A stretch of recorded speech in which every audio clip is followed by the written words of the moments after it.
What else were you going to say? Nothing. We've had some people that were television gold in the past on our shows, and man, were those some crazy years. But yeah, I think Cam misses it, and maybe one day I'll be able to talk her into coming back. Well, the fans would absolutely love that. I mean, mind you, if you want to give a call to Stassi or Schwartz or any of them, I think the fans would love that too. I don't I think think I'm going to anyone push for that. I don't think anyone would argue with that.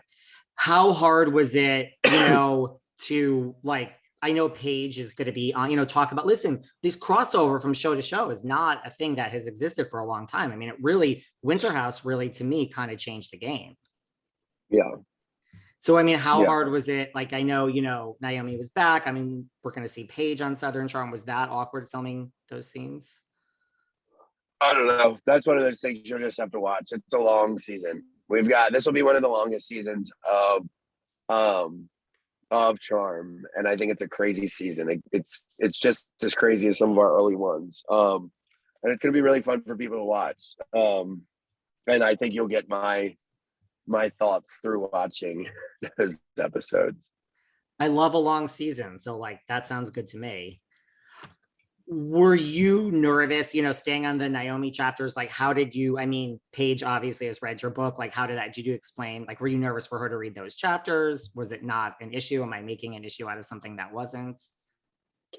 Yeah, no, I mean, look, it's just my story. And obviously, it's going to take a little getting pumped up to read, stories about anyone's past. I don't think it's because we're in a unique situation. It just, anyone reading about their person's, past is going to be a little difficult. But, Paige is awesome. She's just a great person and she gets it. And, I think both of us try to help out as many people as we can. And I think she knows that, people reading the story, I've already gotten, not hundreds, but tens of messages, being like, I'm going through that right now, and reading, that there's a light at the end of the tunnel, and then getting to see how happy you are now, and knowing how, bad the breakup was and how much of a hole you were in, gives me hope. So I think, yeah,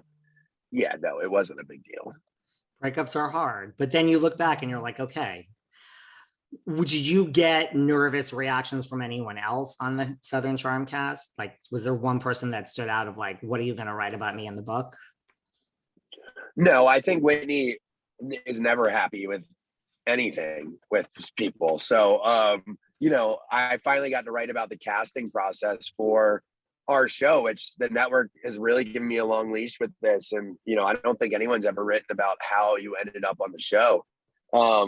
He might be like, there's a few things that I'm sure would annoy him a little bit, but no, I mean, it's an honest telling of, of everything. And it wasn't opinion based, really. It was really just an objective, story about, what the last 9 years have been like. You haven't heard from Whitney yet. No, I mean, we saw each other last week. I don't think, I think it'll be a while before him and Shep read my book. Well, if they ever did. Well, they should, because it's a great book. Thank you. What was it like? So, you went into Winter House. I know that you and Paige have crossed paths way prior to that throughout the years. Like, everyone says like, you just know when you feel something for someone, when did you start to realize like, maybe you had romantic feelings for Paige? Was it like in Winter House? Was it after Winter House? Look, the fun thing is when we met 3 years ago on Summer House, we both kind of knew that was our person. And then she was dating someone, and then I was dating someone, and we blocked it out of our heads. But then when we were single, at the same time together, which was after Winter House, it was the first time we had ever hung out single, and we were like, let's see what happens. And, all those feelings from the first day that we saw each other came back. So it was really fun and really sweet. That's great. Why, what is it about, like we've seen you date many people throughout the years. What is it about Paige? What draws you to Paige? She's just my, when you find your person, you do. I know it sounds cliche, but I think we were raised very similarly, which I love. Her parents are very similar to mine, and when I'm at their house or when she's at mine, it doesn't feel any different. And shit, she's doing pretty much better than me right now, which I fucking love.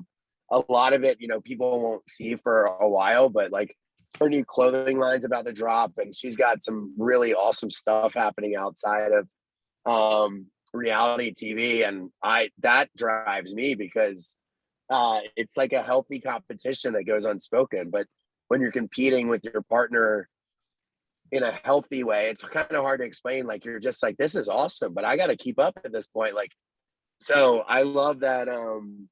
I just love how driven she is and how excited she is to continue to span like both of our careers, and like like our brands. We love reality TV, and we love being in other stuff too. So it's going to be really fun to see where we end up, in the next few years and where our brands go. And she's going to collaborate with me for Sewing Down South. She's going to do a pillow line for us this fall, which I'm really excited about. And so the fact that we get to work together is just awesome. You guys both seem to understand, like, look, like you could, being a reality TV star is amazing, but like you really could parlay this into a real career, like what Paige is doing and like what you did with Sewing Down South. Is there someone that like in the reality space, or just one or two people, either Bravo or non-Bravo, that you like kind of looked up to? You look at like a Bethany Frankel. Okay, that's obviously the obvious, look what she did with Skinny Girl. But is there someone where you were like, wow, like this person just did it right? Well, Bethany just has the Bethany Frankel Foundation, and that's what my goal has always been. So I think Southern Charm, in the first 3 years, we just had our 3-year anniversary. We've given like $200,000 away, and the goal, hopefully, the Conover Foundation is formed by the end of the summer. I mean, Bethany's giving away millions and millions in aid and supplies and stuff around the world.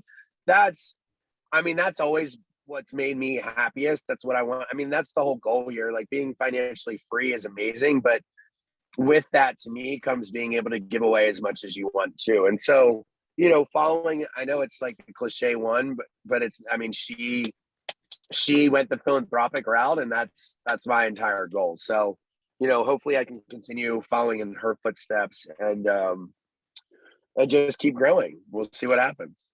That's another thing you talk about in the book, which I didn't realize, like just how much like your foundation is important to you and all of that. Before we wrap up, again, people love and want to know, it's going well with Paige. Might we see a proposal soon, Craig? I think if you guys ever saw it, the answer would be no from Paige. We do a good job of keeping, some of our milestones outside of the camera's reach, but we talk about marriage, and I just built our huge closet in my house in Charleston, and talk about our future, and it's really exciting to be with someone that you feel comfortable talking about your future. But we only have been officially dating for a little over 6 months, and so as excited as we are for our future, we still are being like wise and responsible and doing it our way and not rushing it. So you won't see a proposal until we're at least together for a year. But then I think it would be something that wouldn't be crazy to look forward to. Listen, building someone a closet in your house is no, that's a pretty big thing. Yeah, I think that's a milestone that we'll have to cherish for a little while. Well, I'm up here. This is last question. While I'm up here in New York, would you ever do the New York thing? Move up here full time, Paige, Hamptons? Could you ever see yourself becoming a New Yorker full time?